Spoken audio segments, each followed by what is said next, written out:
sort of like me because I can create new things because I'm not a part of the hierarchy. And then it's very difficult because once, as these things are evolving, they got to try to figure out where to fit them into the hierarchy. And I have a whole variety of resources, like other people that want to volunteer, and want to get involved with the school. We don't have, you know, a way to be a part of that. So I kind of feel like, you know, I'm like the freshman or some of the new kid. I mean, it's the first day I went over there to volunteer was very scary. I mean, I just perceive these.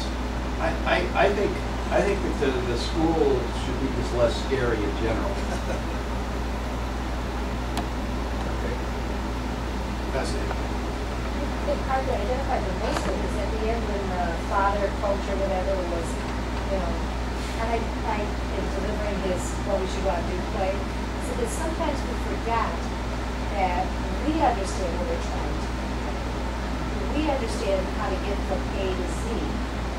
But we're talking to young minds that don't have the experience, that don't have the sequential ability, that don't have the ability to take in so much so fast, and then we're upset or we're disappointed when we don't get the results we're looking for.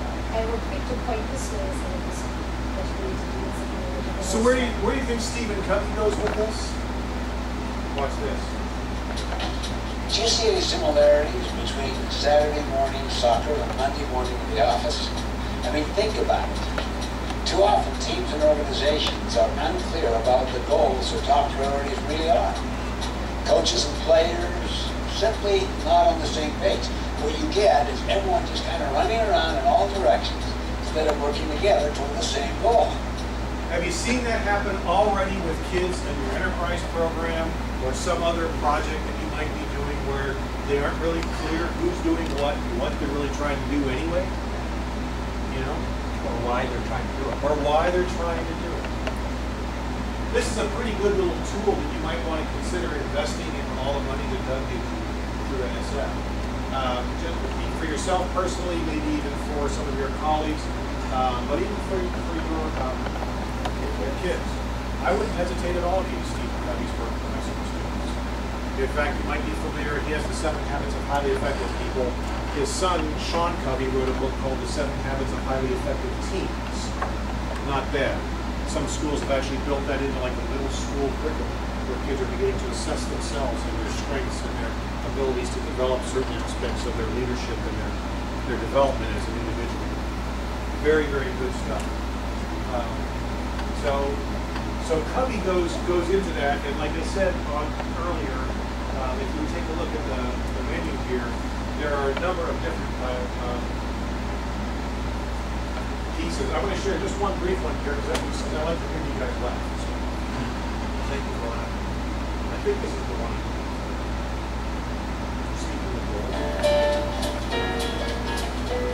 Hello. Hey, dude.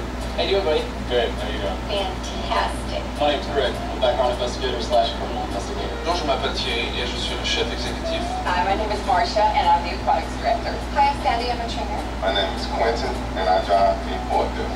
Steve, either way, just don't call me anything ugly. Me llamo Jorge. Trabajo para el Departamento de Obras Públicas. Hi, I'm Linda. I'm the Senior Resource Specialist. My name is Jim. I'm president of the holding company. I'm Jim and I'm the president of a construction company. I'm Jim. I'm the CEO. I'm the director of rooms at this resort. I'm a project manager. I'm Dawn, and I'm the CLO. That's Chief Learning Officer. I am really the CEO. I'm David Salazar. At least for this year. I'm a facilitator, Senior Branch Manager. Vice President. I nurse the nurses. I'm kind of like a cruise director for a city in the desert. I am very engaged in my job. I'm pretty engaged. What causes me to disengage is if I don't sense a greater purpose in what I'm doing. We certainly have some people who are more engaged than others. I think it would really help if I knew what my company's top goal was. What's our most important goal? The most important goal? He doesn't know. You'd have to ask my boss. At this time, I'm not too sure. I'm only going to tell you exactly what it is. What goal? Oh, what was Dion's? Off the top of my head, I'm sorry, I can't think of one. I wish I knew. Communication. That was a good communication. I'm quite sure she does have a goal for us. Yeah, we'll go with communication.